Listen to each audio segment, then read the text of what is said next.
Finalmente chegou a hora de trazer aqui para esse quadro um camarada que tem total a cara dele. Eu tô falando do David Lynch, um senhor responsável por fazer algumas das obras mais bizarras e complexas da história do cinema, aquele tipo de produção que você ama ou odeia. Se odeia é porque não entendeu muita coisa, se ama é mais ou menos isso também, não entendeu muita coisa, mas a graça tá aí, discutir, debater, interpretar, e nada melhor do que a gente começar com a sua obra Império dos Sonhos, de 2006, e afinal de contas, que diabo de filme é esse?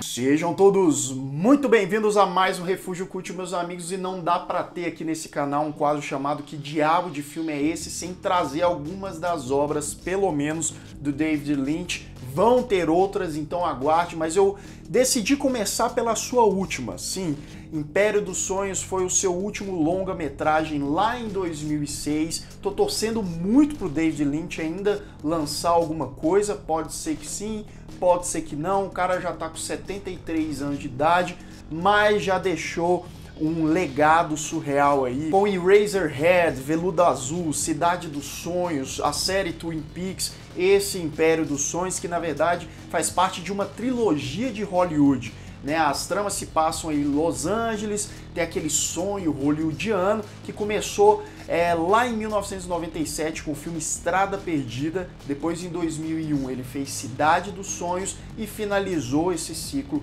com Império dos Sonhos. E se você ainda não me segue lá no Instagram, me siga lá, @lucasthemaia, para mais novidades sobre filmes, séries de TV e sobre o Refúgio Cult também. Bem, vamos lá. Primeiro que Cidade dos Sonhos talvez seja um dos filmes mais difíceis de assistir e entender do David Lynch. A começar que ele tem 3 horas de duração. Isso mesmo, são 3 horas, uma odisseia de coisas estranhas, misturando pesadelo, realidade, como eu disse, surrealismo, metalinguagem. O elenco desse filme é muito bom, a começar pela protagonista, a Laura Dern, que tá surtadíssima aqui. A gente tem nomes como Jeremy Irons, Harry Dean Stanton, cara, até o Terry Crews faz uma pontinha, uma participação que eu vou comentar mais na frente. Cara, e o David Lynch, ele é pirracento. Até a forma com que ele filme, dirige, é completamente desconfortável, né? Ele dá ali uns closes no rosto dos personagens e fica uma coisa até meio caricata, estranha, brega, mas isso é justamente intencionalmente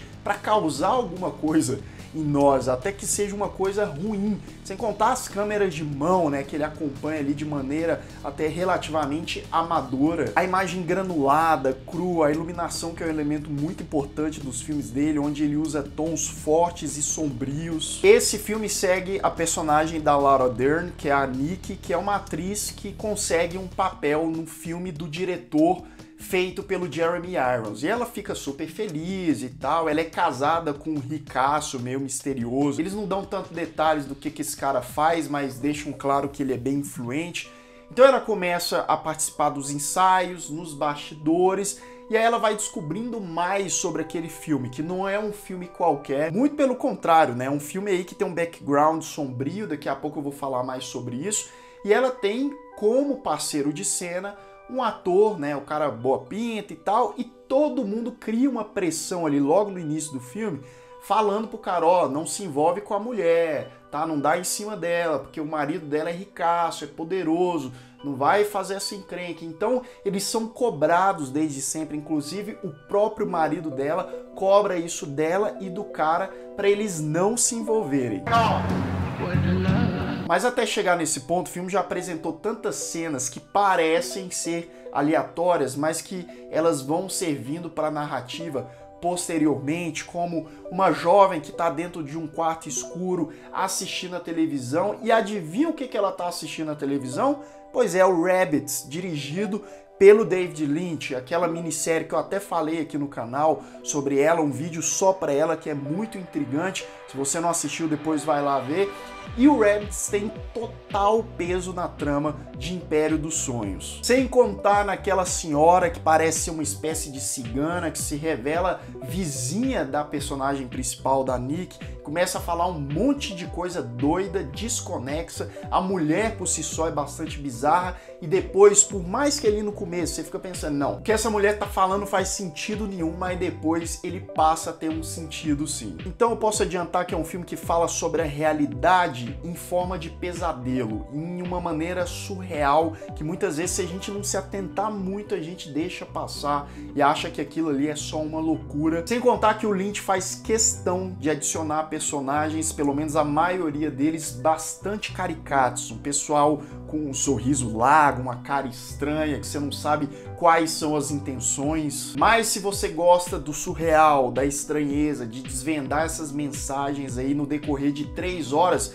é um filme que pode marcar a sua vida aí, positivamente ou negativamente falando. Bem, esse é o momento que começa os spoilers. Se você não quer saber mais nada, fecha o vídeo agora, assiste o filme e depois volta aqui. Então vamos focar na trama principal inicialmente. A Nick tá lá nos bastidores do filme, ensaiando as suas falas junto com seu parceiro. O diretor do filme revela para eles que na verdade aquilo é uma refilmagem de um filme que nunca foi lançado. Esse filme nunca foi lançado, a primeira versão, porque os protagonistas desse primeiro filme morreram. Então é um filme amaldiçoado. Aí já começa aí todo o mistério. Você pensa assim, esse povo vai morrer, mas esse elemento adiciona uma carga, né, de suspense ainda maior, sem contar aquela pressão, né, nos protagonistas. Será que eles vão se envolver? O David Lynch consegue manipular muito bem, isso é genial da parte dele.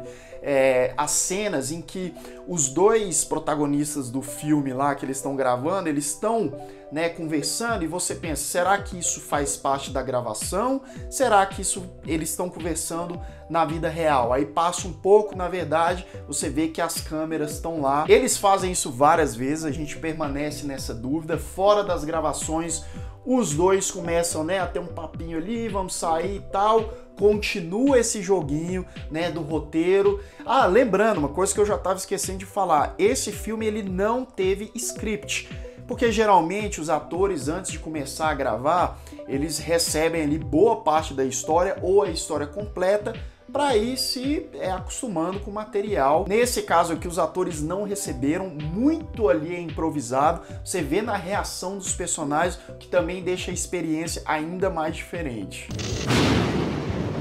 E é aí que o filme cai numa lombra gigantesca, de maneira tão orgânica que quando a gente vai ver, a gente já tá completamente perdido junto com a protagonista, né, que ela já não sabe diferenciar esse ponto muito bem, o que é filme, o que não é, ela confunde ali o ator com o personagem. Tem que parar aqui e lembrar de uma cena que eles estão ensaiando nos bastidores, e tem uma pessoa lá no fundo que eles escutam que essa pessoa está observando eles, só que essa pessoa acaba fugindo, eles não veem quem é essa pessoa. E a gente vai entender quando a Nick cai nessa viagem, ela começa a literalmente viajar mesmo, transitar por ambientes, né? Numa hora ela tá nos bastidores do filme, aí ela anda um pouco, ela vai para uma casa simples, com uma cama, começa a imaginar umas coisas. E aí nessa viagem, transição por cenários maluco da Nick, ela chega nos bastidores do filme novamente e ela observa lá na frente um pessoal. E é exatamente ela lá na frente ensaiando com o restante da equipe, e ela era a pessoa que estava observando a equipe naquela cena passada. Se a mulher já estava maluca, ela fica ainda mais e ela sai correndo até mais uma vez transitar por vários ambientes até ela acordar numa nova realidade. Essa é a virada de chave do filme, mais uma vez, quase ali na metade dessas 3 horas de duração, em que a Nick, na verdade, assume o papel da Sue, que supostamente seria a personagem daquele filme que ela estava fazendo, mas a Sue vivia uma vida completamente contrária da Nick na vida real, né? Ela vivia de maneira pobre, numa casinha simples, sofria, o marido era o mesmo, mas era um crápula total, o cara agredia ela, enfim, ela vive uma vida miserável. A gente passa a acompanhar a nova rotina dela, que é completamente oposta. Se antes ela morava numa mansão, era rica, agora ela é pobre, triste, angustiada. E aí o filme faz a gente pensar, pelo menos eu pensei bastante, será então que essa é a realidade dela? Será que ela estava sonhando que ela era uma atriz, que ela era rica,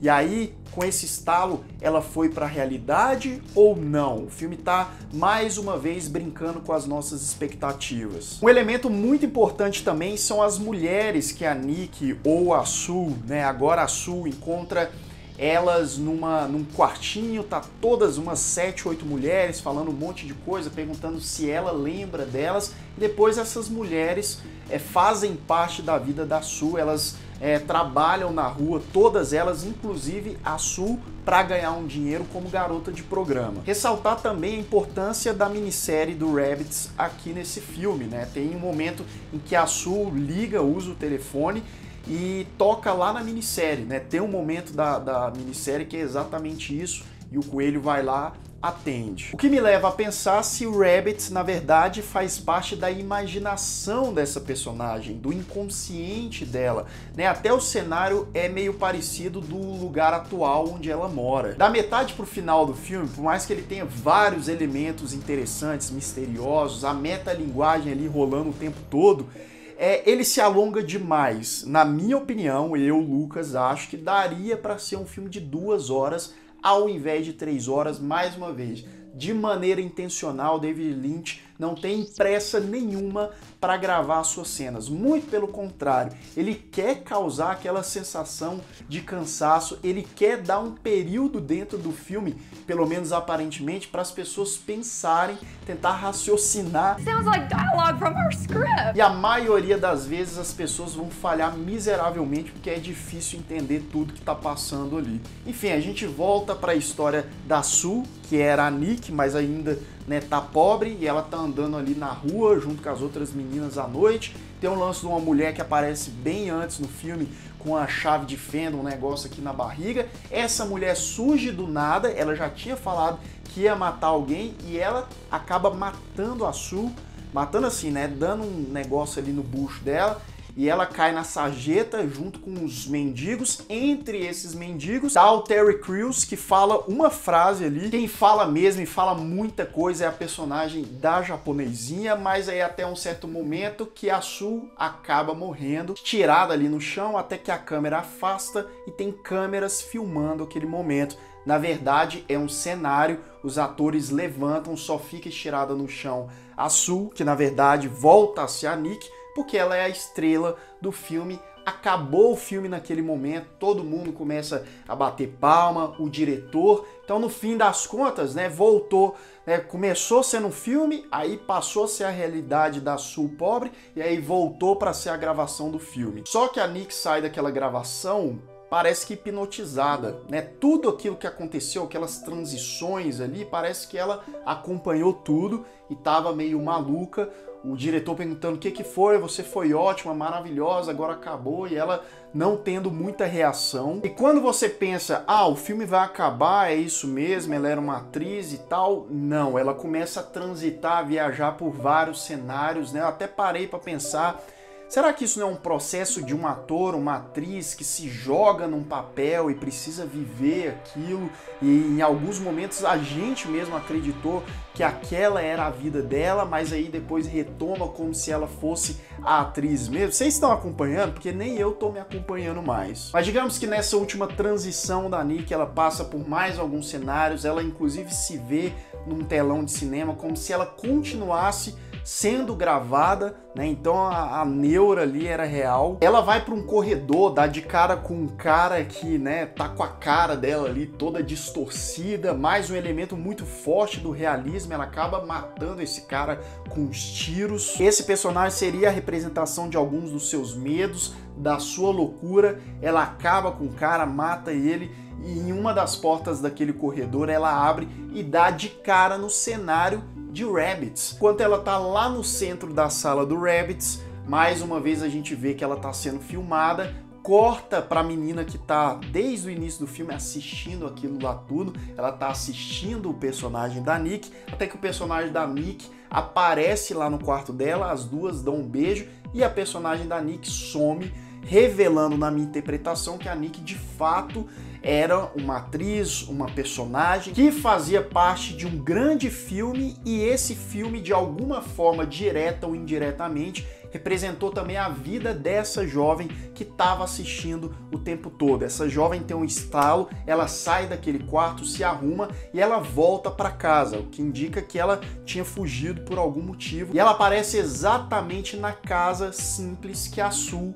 morava no filme. O marido da Sue e da Nick é o mesmo dessa menina. E aí eles se abraçam, encerra esse ciclo. Bem, no fim, se não pudesse ficar mais estranho, o filme volta para casa, para a mansão da Nick. Tem vários personagens lá dançando, celebrando, os personagens cortando madeira. Talvez isso seja uma alusão de que aquilo ali seria um grande cenário, todos os atores, mais uma trama que se mistura bastante com a realidade, não só daquela menina que estava assistindo, mas como a realidade de todos nós.